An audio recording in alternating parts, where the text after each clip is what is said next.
ಬರ್ರಿ ಬರ್ರಿ ಇಲ್ಲೇ ಒಂದು ಮ್ಯಾಜಿಕ್ ತೋರಿಸ್ತೇನೆ. 1.5 ತಿಂಗಳ ಹಿಂದೆ ಮರ್ಗನ್ಸ್ ಎಲ್ಲ ತಗೊಂಡು ಅದ್ರ ಕಟಿಂಗ್ಗಳನ್ನ ಹಿಂಗೆ ಮೇಲೆ ಒಗ್ದೇವ್ರಿ.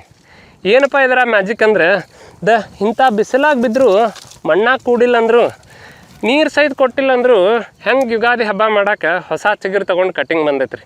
ಬೇರೆ ಸಹಿತ ಇಲ್ರಿ ಕೆಳಗೆ, ಅದ್ರ ಚಿಗುರು ನೋಡ್ರಿ ಮ್ಯಾಲೆ ಹೆಂಗೆ ಬಂದೈತಿ. ಇದಕ್ಕೆ ಏನಂತೇವ್ರಿ ಡಾರ್ಮನ್ಸಿ ಅಥವಾ ಕನ್ನಡದೊಳಗೆ ಸುಪ್ತಾವಸ್ಥೆ ಅಂತ ಹೇಳಿ ಕರೀತಾರೆ ರೀ. ನಾವು ಹೆಂಗೆ ಸಂಜೆ ತನ ಮೈ ಮುರಿದು ದುಡ್ದು ಗಡದ್ದು ನಿದ್ದೆ ಮಾಡಿ ಹೊಳ್ಳಿ ಮುಂಜಾನೆ ಎದ್ದು ಜಿಗ್ದಾಡ್ತೇವಲ್ರಿ, ಹಂಗೆ ಅನ್ಕೋರಿ ಇದು ಅಂತಾರ. ಕೆಲವೊಂದು ಗಿಡಗಳು ಈ ಕಾಳು ಬೀಜದ ರೂಪದೊಳಗೆ ಸುಪ್ತಾವಸ್ಥೆಗೆ ಹೋದ್ರೆ, ಇನ್ನೂ ಕೆಲವೊಂದು ಗಿಡಗಳು ಹಿಂಗೆ ಕಾಂಡದ ರೂಪದಾಗ ಹೋಗ್ತಾವ್ರಿ. ಇನ್ನು ದೊಡ್ಡ ಗಿಡ ಮರ ಅಂತೂ ಎಲ್ಲಿ ಉದುರಿಸಿ ಬೋಳಾಗಿ ಅವು ಡಾರ್ಮನ್ಸಿಗೆ ಹೋಗಿರ್ತಾವೆ. ಎಷ್ಟೋ ಸರಿ ಈ ಡಾರ್ಮನ್ಸಿನ ಸುಮ್ಮನೆ ಇರಲಾರ್ದ ನಾವೇ ಏನೋ ಗದ್ದಲ ಮಾಡಿ ಕಿರಿಕಿರಿ ಮಾಡ್ಕೊಂಡಿರ್ತೇವೆ. ಗಿಡ ಬೋಳ ಅಥವಾ ಎಲೆ ಉದುರಿಸಿ ಅಂದವನ ನೀರು ಬಿಟ್ಬಿಡ್ತೇವೆ ರೀ, ಅದ್ರ ಸೈಕಲ್ ಹಾಳು ಮಾಡಿಬಿಡ್ತೇವೆ. ಹೂ ಕಟ್ಟಿರ್ತೈತೆ ರೀ, ಆ ಹೂ ಕಟ್ಟಿದಾಗ ನೀರು ಬಿಟ್ವಿ ಅಂದ್ರೆ ಹೂ ಉದುರಿ ಹೋಗಿ ಕಾಯಾಗಟ್ಟಂಗಿಲ್ಲ, ಇನ್ನು ಇಳುವರಿದೆಲ್ಲಿ ಮಾತು. ಇಷ್ಟೇ ಯಾಕೆ ರೀ, ಇದೇ ಮರ್ಗನ್ಸ್ ಕಟ್ಟಿಂಗ್ಗಳನ್ನ ಬಕೆಟ್ನಾಗ ನೀರು ಹಾಕಿ ನೆನೆಸಿಟ್ಟಿದ್ದೆ ರೀ ನಾನು, ಮುಂದೆ ಹಚ್ಚಾಕೆ ಬರ್ತಾವ ಅಂಥೇಳಿ. ಅರ್ಧಕ್ಕರ್ಧ ಕಟ್ಟಿಂಗ್ಗಳು ಕೊಳ್ತಾ ಹೋದು. ಈಗಾರ ಗೊತ್ತಾತಿಲ್ರಿ ನಾ ಏನು ನಿಮ್ಮ ಶಣೆ ಇಲ್ಲ ಅಂತ ಹೇಳಿ.